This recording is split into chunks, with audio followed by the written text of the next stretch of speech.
Bonjour à tous et bienvenue sur ma chaîne YouTube. Alors aujourd'hui nous allons parler d'une recette à base d'asperges et de sauce au sésame, le asparagus no gomae.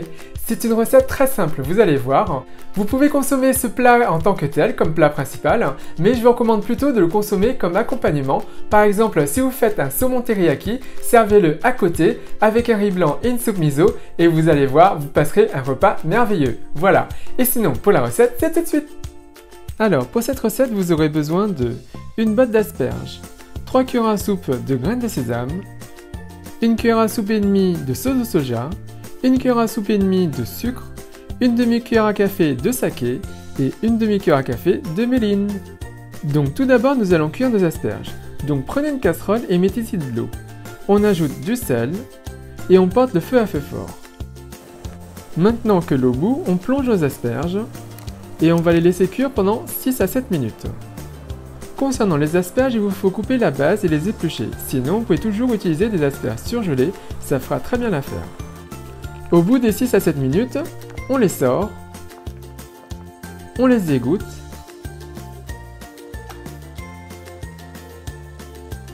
et on va les couper en deux. Vous pouvez tout à fait les laisser entières si vous le souhaitez.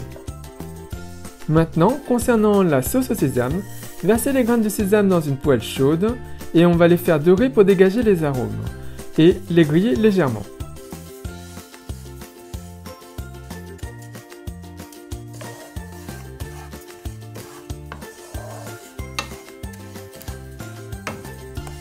Voilà. On verse notre sésame torréfié dans un mortier et on va les travailler jusqu'à ce que les graines soient moulues.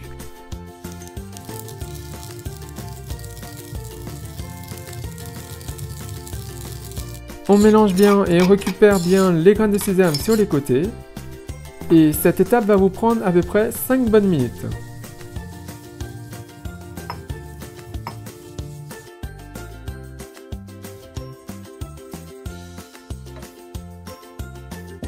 Et voilà le résultat.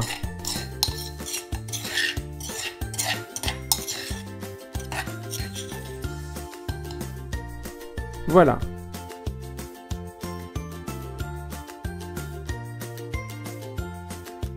Maintenant, on y ajoute la sauce de soja, le sucre, le saké et le mirin.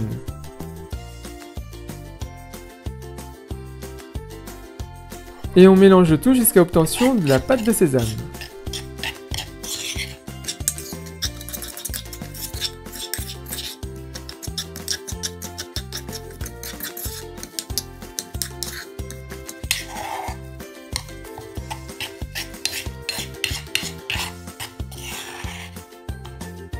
Et voilà! Maintenant, mettez votre pâte dans un bol et on y dépose nos asperges et on mélange bien pour bien les recouvrir. Alors, comme vous le voyez, j'utilise un petit bol, d'où l'intérêt de couper mes asperges. Mais si vous le mélangez dans une assiette creuse, vous pouvez tout à fait laisser vos asperges entières.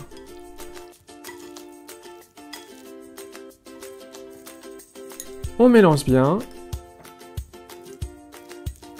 Bien sûr, j'utilise des asperges dans cette recette, mais vous pouvez tout à fait utiliser d'autres légumes verts ou de la salade. Vous pouvez varier en fonction des saisons.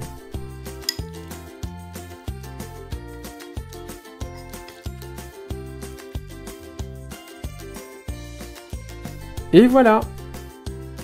Maintenant que c'est dressé, le petit test. J'adore! C'est vraiment trop bon! On sent vraiment le goût de la pâte de sésame et c'est très puissant en bouche. Et il ne me reste plus qu'à vous souhaiter une bonne dégustation. Donc voilà, j'espère que cette recette vous a plu, elle est vraiment très simple à faire. D'ailleurs, si vous avez l'occasion ou l'opportunité de la réaliser, n'hésitez pas à me laisser un commentaire juste en dessous pour me dire ce que vous en avez pensé. Et sinon, comme d'habitude, si vous avez apprécié la recette, si vous avez apprécié la vidéo, n'hésitez pas à faire un big thumbs up, à liker la vidéo, à la partager autour de vous, à vous abonner à ma chaîne YouTube si vous ne l'avez pas déjà fait. Et moi je vous dis à très bientôt. Bye!